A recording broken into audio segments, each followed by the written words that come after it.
하나님 말씀은 사도행전 18장 18절에서 23절까지의 말씀입니다.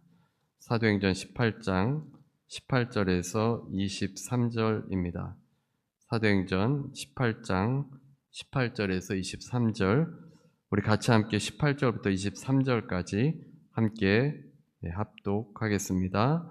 바울은 더 여러 날 머물다가 형제들과 작별하고 배 타고 수리아로 떠나갈새 브리스길라와 아굴라도 함께 하더라. 바울이 일찍이 서원이 있었으므로 갱그레아에서 머리를 깎았더라. 에베소에 와서 그들을 거기 머물게 하고 자기는 회당에 들어가서 유대인들과 변론하니 여러 사람이 더 오래 있기를 청하되 허락하지 아니하고 작별하여 이르되 만일 하나님의 뜻이면 너희에게 돌아오리라 하고 배를 타고 에베소를 떠나 가이사랴에 상륙하여 올라가 교회의 안부를 물은 후에 안디옥으로 내려가서 얼마 있다가 떠나 갈라디아와 부르기아 땅을 차례로 다니며 모든 제자를 굳건하게 하니라. 아멘. 오늘은 굳건하게 하니라 라는 제목의 말씀으로 함께 은혜를 나누겠습니다. 이번에 한국일보에 우리 교회 광고가 나가게 되었습니다. 교회 이름이 바뀌어서 당분간 신문 광고를 내도록 하겠습니다.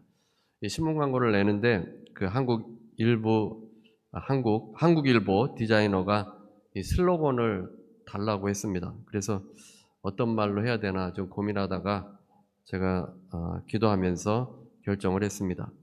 무엇보다 교회는 예수 그리스도의 은혜가 있어야 한다라는 생각이 들었습니다. 은혜가 없기 때문에 신앙을 떠나게 됩니다. 그리스도의 은혜가 우리를 믿음 가운데 있도록 해줍니다. 그 은혜를 받고서 이제 우리도 일상의 삶에서 그리스도의 은혜를 드러내야 합니다. 아무리 은혜를 받았다 하더라도 삶으로 이루어지지 않는다면 우리의 말은 울리는 공기의 진동에 불과할 뿐입니다. 그 은혜가 삶으로 드러날 때 복음이 살아서 움직이게 됩니다. 그래서 은혜가 삶이 되는 교회로 했습니다. 주님의 은혜를 받고 그 은혜를 삶 속에서 드러내는 교회가 되기를 원합니다.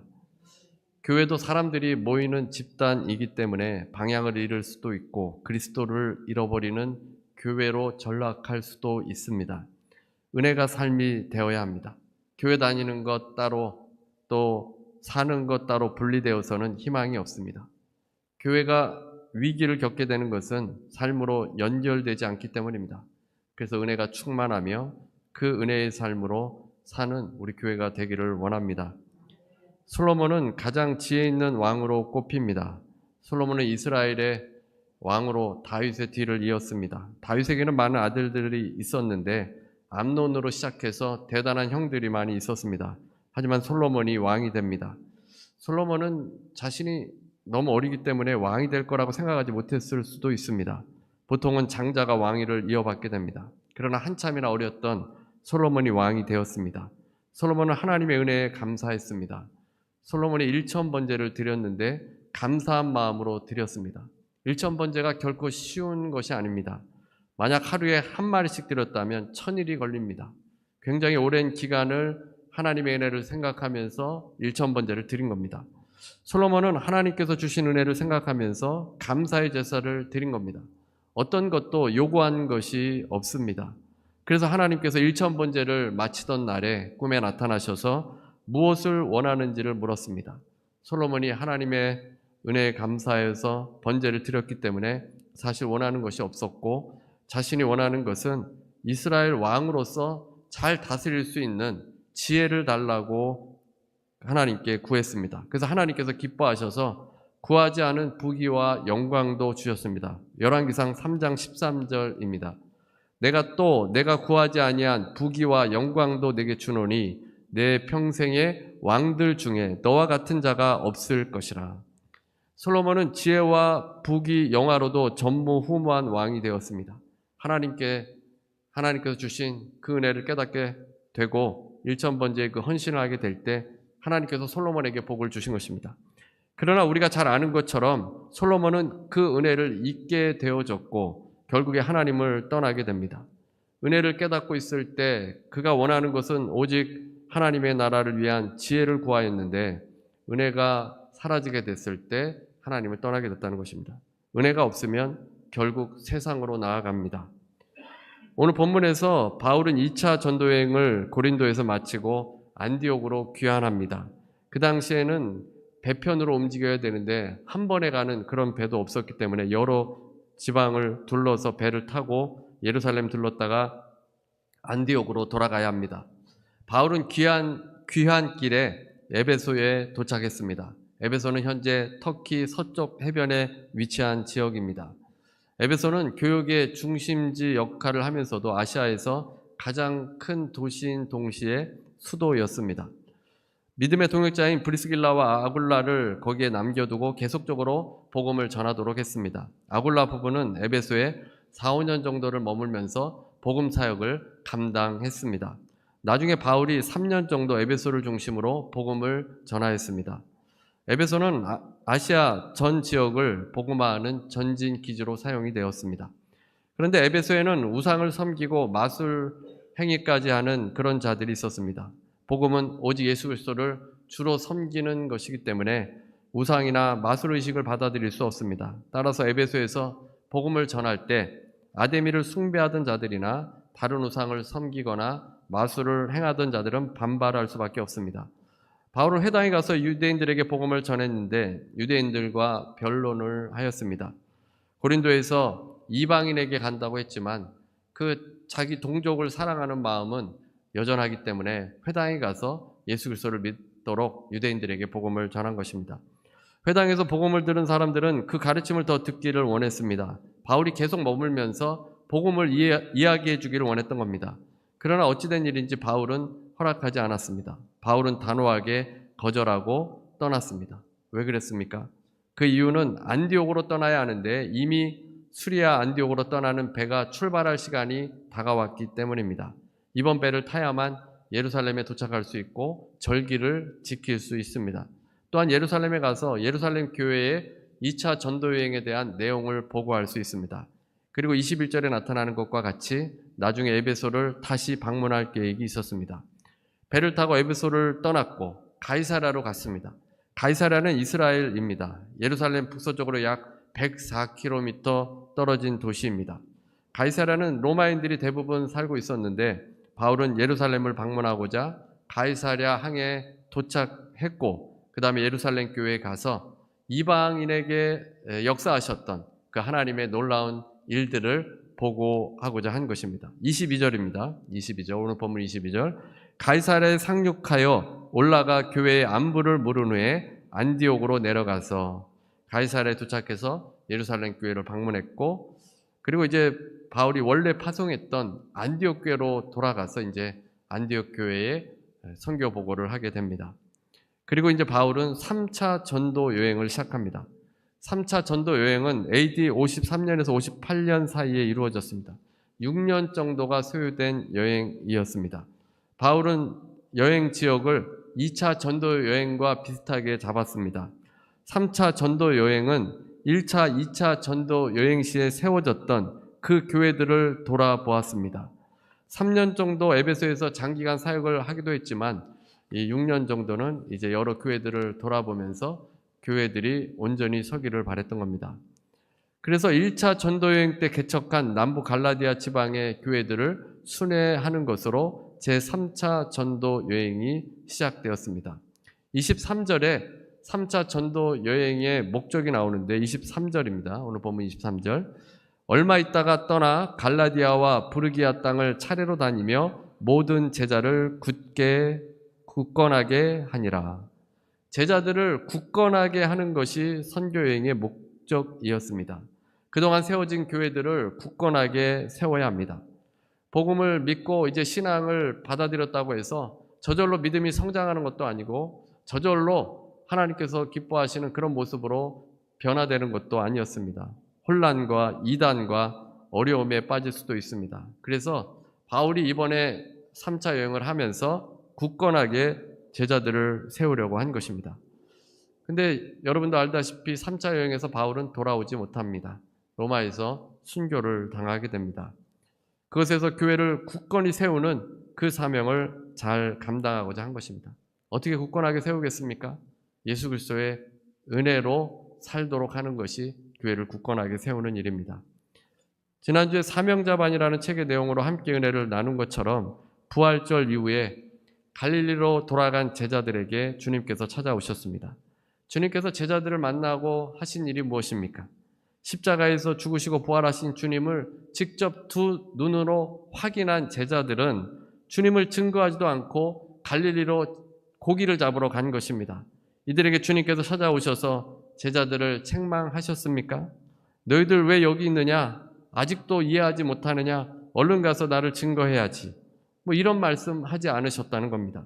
주님께서 갈릴리로 향했던 제자들에게 다시 은혜를 베푸셨습니다. 밤새 고기를 잡을 수 없었는데 주님의 말씀대로 그물을 던지니까 그물이 찢어질 정도로 많았습니다.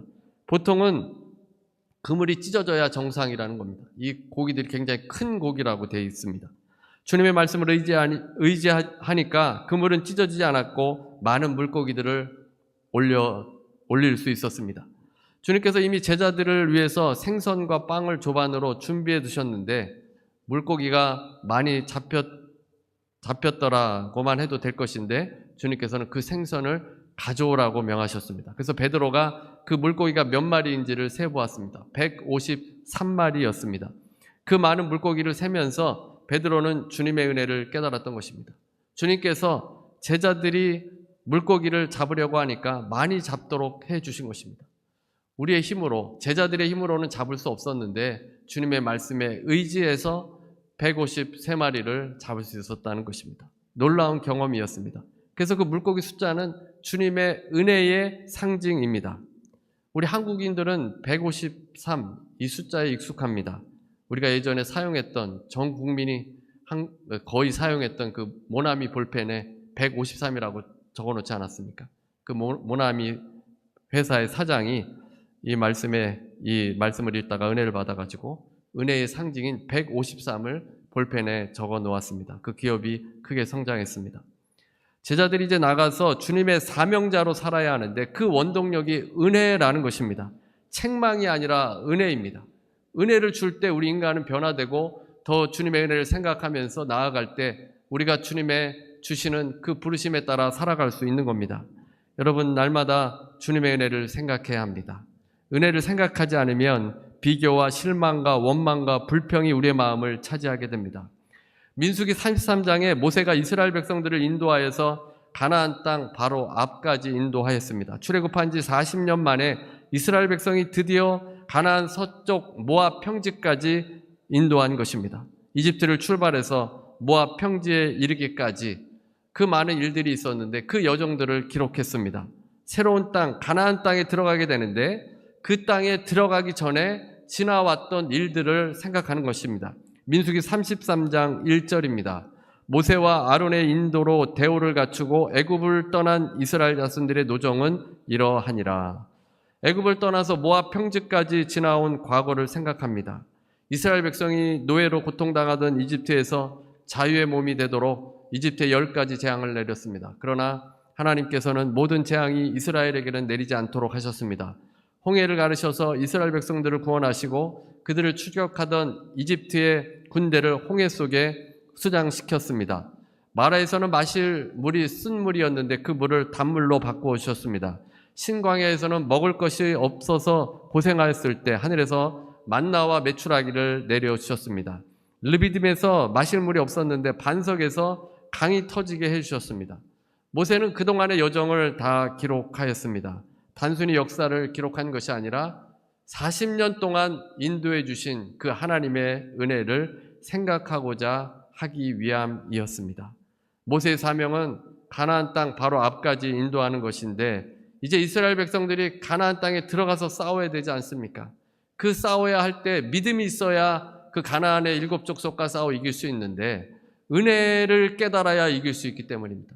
은혜가 있어야 믿음도 생기고 용기도 생기게 되어집니다.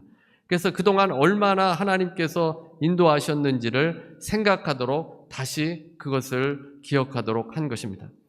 그리고 이제 여호수아가 이스라엘 땅, 가나안 땅에 들어가서 이제 가나안을 다 정복하게 됩니다.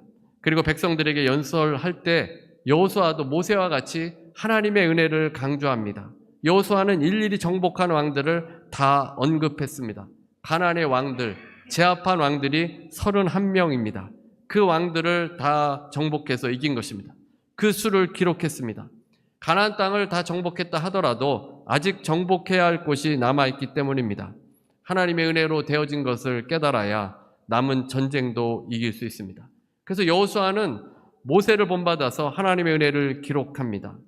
은혜를 백성들이 깨닫도록 해서 그 은혜 붙들고 가나안을, 마지막 남은 가나안의 그 가나안 족속들도 다 정복하도록 하기 위함입니다. 은혜가 아니면 우리가 이길 수 없고, 은혜가 아니면 믿음으로 살기도 힘듭니다. 유진 피터슨의 부활을 살다라는 책에서 유진 피터슨은 그리스도인들이 살면서 가장 힘든 것이 무엇이냐고 물어볼 때 많은 그리스도인들이 교회라고 대답을 한다고 합니다. 의외로 교회가 힘들다는 겁니다. 교회 생활이 힘들다는 겁니다. 아멘 하신 분이 계시네요. 교회가 힘들다는 거예요. 그래서 많은 그리스도인들이 교회 다니다가 그만둡니다. 교회의 못난 부분까지 다 안고 가기보다는 교회를 그만두는 것입니다.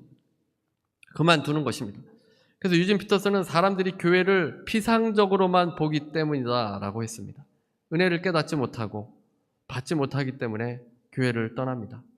교회가 하나님의 광고 전략이라고 한다면 교회는 완벽한 공동체가 되어야 할 것입니다. 이상적인 공동체가 되어야 할 것입니다.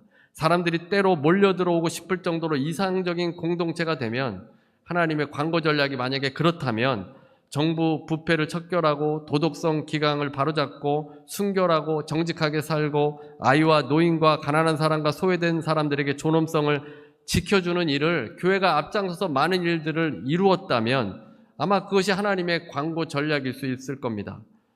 교회의 역사가 2000년이 넘게 됐는데 교회는 그렇게 해본 일이 없습니다. 사람들이 서로 교회에 들어오겠다고 줄을 섰던 적이 없습니다. 교회가 그렇게 큰 일을 하지 못했습니다. 그렇다면 교회가 했던 일은 무엇이겠습니까? 세상이 우러러보는 이상적인 공동체의 모습도 하나님의 명을 받아서 벌을 주는 공동체도 아닙니다. 교회는 예수 그리스도를 증거하는 공동체이고 부족하고 힘이 없어 보이고 오합지졸일 때가 많습니다. 그런데 주의 이름으로 모인 그곳에 주님의 은혜가 임하기 때문에 그것이 교회라는 것입니다. 아무리 작은 수가 모여도 그곳에는 주님이 임하면 그것은 능력 있는 공동체가 되는 것입니다. 사도행전에서 교회가 나오는데 예수께서 성령으로 잉태된 사건과 교회가 성령으로 잉태된 사건이 서로 정확하게 병렬 구조를 이룹니다. 구원자 예수님이 태어난 사건과 구원의 공동체인 교회가 태어난 사건이 누가복음 1장, 2장, 그 다음에 사도행전 1장과 2장이 서로 병렬 구조를 가진 이야기입니다. 하나님께서 어떻게 이 세상을 구원하셨습니까? 어떻게 우리 인간의 역사 속에 보내셨습니까? 하나님께서 자기 아들을 보내셔서 모든 돌을 떡으로 만들게 바꾸게 해서 전 세계의 기아 문제를 해결할 수도 있었을 겁니다. 모든 돌이 다 떡이 된다면 다들 배불리 먹고 살 수 있지 않습니까? 가난해서 또 굶어 죽는 사람이 없을 겁니다. 그러나 하나님께서는 그렇게 하지 않으셨다는 겁니다. 하나님은 예수님이 팔레스타인 그 지방을 순회하면서 헤롯이 세운 7개의 원형 극장과 경기장에서 사람들을 다 모이게 해서 사람들은 도저히 흉내낼 수 없는 그런 공연을 보여주면 다 예수님을 따르지 않겠습니까? 그러나 그렇게 하지 않았습니다. 하나님께서는 더 이상 이 세상에 전쟁도 불의도 범죄도 없도록 예수님이 직접 나서셔서 이 세상을 통치하게 하실 수도 있었을 겁니다. 그러나 하나님이 그렇게 하지 않았다는 겁니다. 그보다 하나님께서는 우리에게 예수님을 주신 것입니다. 기적으로 예수님을 인간의 역사에 보내주셨습니다. 안전하지 않은 장소에 가난하게 태어나서 무력한 아기로 오도록 하셨습니다. 주님은 가난한 세계를 떠나지 않으셨습니다. 어떻게 하나님께서 이 땅에 교회를 세우셨습니까? 우리 역사에 구원자를 보낸 방식과 똑같습니다. 예수님께서 이 땅에 오신 방식과 교회가 생겨난 방식이 똑같다는 것입니다. 예수님께서 태어나신 조건과 같은 조건에서 교회가 생겨나게 되었습니다. 유명 인사도 없고 정부가 관심을 두지도 않습니다. 제자들이 정부가 두려워서, 군인들이 무서워서 같이 모여서 기도할 때 교회가 탄생하게 됩니다. 하나님께서는 교회를 성령의 임하심으로 만들었습니다. 성령을 통해서 주님의 은혜를 깨닫게 한 것입니다. 성령은 마리아에게 임하셔서 예수께서 탄생을 하셨고, 그로부터 30년 후에 그 성령이 예수님을 따랐던 사람들에게 오셔서 예수 그리스도를 주로 고백하는 교회가 생겨나도록 해 주신 것입니다. 유대인인 명절인 오순절에 예루살렘 성에서 예배를 드리고 있을 때 일어난 일입니다. 그러니까 첫 잉태는 예수님을 낳았고 두 번째 잉태는 교회를 낳은 것입니다. 사람들의 눈에는 기적처럼 보이지도 않습니다. 여전히 교회는 무기력하고 연약하고 하찮고 오합지졸들만 모아놓은 것 같습니다. 교회 공동체에 그렇게 뛰어난 사람들도 없습니다. 고린도전서 1장 26절입니다. 형제들아, 너희를 부르심을 보라. 육체를 따라 지혜로운 자가 많지 아니하며 능한 자가 많이 아니하며 문벌 좋은 자가 많지 아니하도다. 교회 학식이 높고 능력이 많은 사람, 돈이 많은 사람들이 정말 많이 모여서 그런 공동체를 이루면 교회 밖에 있는 사람들도 저 교회 가서 좀 저런 사람들과 친해져야 되겠다, 이런 생각을 가질 수도 있습니다. 그러나 그렇지 않았다는 겁니다. 초대교회는 그렇지 않았습니다. 우리에게는 그렇게 뛰어난 사람들이 필요 없는 것은 예수님께서 우리에게 임하셨기 때문입니다. 주님이 우리의 능력이고 예수 그리스도의 은혜가 우리의 능력입니다. 다른 것이 우리의 능력이 아니라 우리의 생각하는 방식으로 주님께서 역사하지 않으십니다. 하나님은 사람이 아니십니다. 인간의 이성과 인간의 지혜가 아니라 하나님의 지혜로 하시는 것입니다. 유진 피터슨이 정말 놀라운 것은 주유소나 식료품점, 기업과 은행, 병원, 금융업을 운영하는 사람들처럼 교회를 운영해야 부흥해야 한다, 이 말을 들었을 때 충격을 받았다고 했습니다. 교회 전문가들도 그렇게 말하는 것입니다.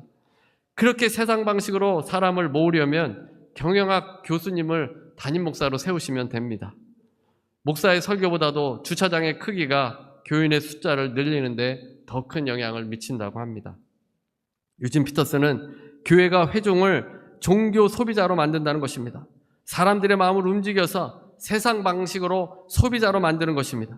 교회가 마치 주유소나 식료품이나 은행처럼 사람들에게 필요를 제공하고 그들을 교회로 이끌어 드리려고 하는 것입니다.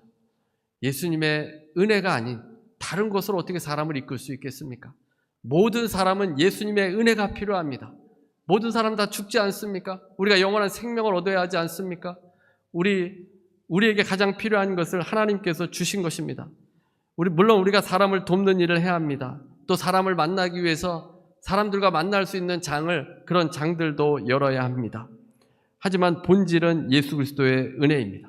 주님의 은혜를 우리가 받고 헌신하는 것이 교회입니다. 예수 그리스도를 깨닫고 그 은혜로 살도록 인도하는 것이 교회입니다.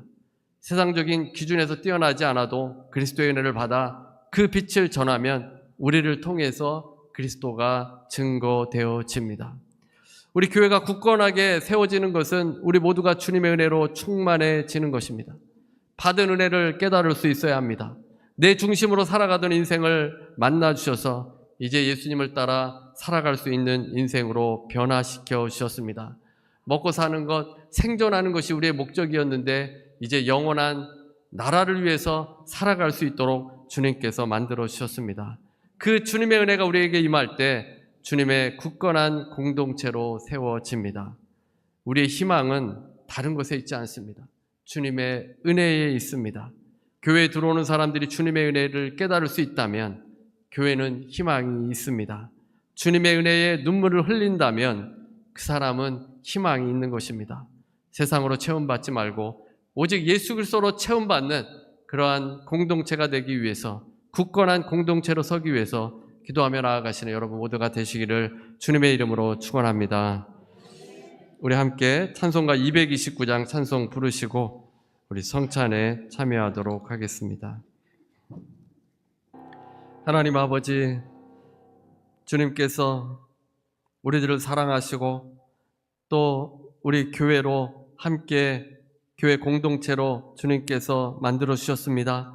아버지, 교회가 든든히 서가며 또 개인이 든든히 서가기 위해 주님의 은혜를 깨닫기를 원합니다. 주님의 은혜를 늘 생각하기를 원합니다. 주님께서 함께 해주셔서 예수 그리스도의 그 십자가의 은혜가 하나님 우리의 삶을 다스릴 수 있게 하시고 그 은혜가 우리를 이끌어갈 수 있도록 인도해 주시옵소서. 아버지, 주님의 살과 피를 떼었습니다. 주님과 연합하여 삶을 살아가고 있사오니 아버지, 우리의 삶 가운데도 그리스도가 증거되고 드러나는 역사들 일어나도록 도와주옵소서. 아버지 하나님, 병으로 고통당하는 지체들 있습니다. 아버지 하나님, 문제로 어려움을 겪는 지체들도 있습니다. 하나님께서 그 마음을 만져주시고 또 환부를 만져주셔서 치료의 역사가 일어나게 해 주시옵소서. 예수의 이름으로 명하노니 모든 병만은 떠나갈지어다. 예수 이름으로 명하노니 모든 통증은 떠나갈지어다. 아픈 부분은 예수 이름 명하노니 떠나갈지어다. 아버지, 우리의 병을 다스려 주시고 강건하게 해주시고 아버지 온전케 되게 하여 주셔서 주님을 찬양하며 주님께 나아가도록 은혜를 더하여 주옵소서. 아버지, 문제로 어려움을 겪고 있습니까? 합력하여 선을 이루시는 하나님 믿습니다. 주님께서 도와주시고 주님의 때에 다 응답받을 줄로 믿사오니 기도하며 간구하며 나아갈 수 있게 주옵소서. 예수 이름으로 명하노니 모든 악한 영은 마음과 생각에서 떠나갈지어다. 가정과 일터에서 떠나갈지어다.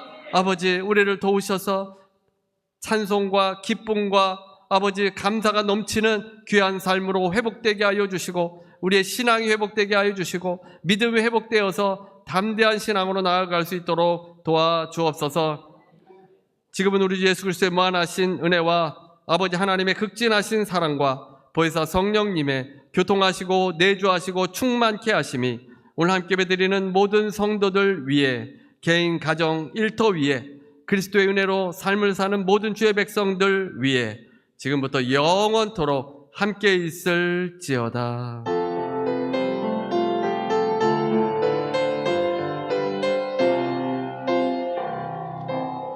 하나님께 감사의 박수 드리겠습니다.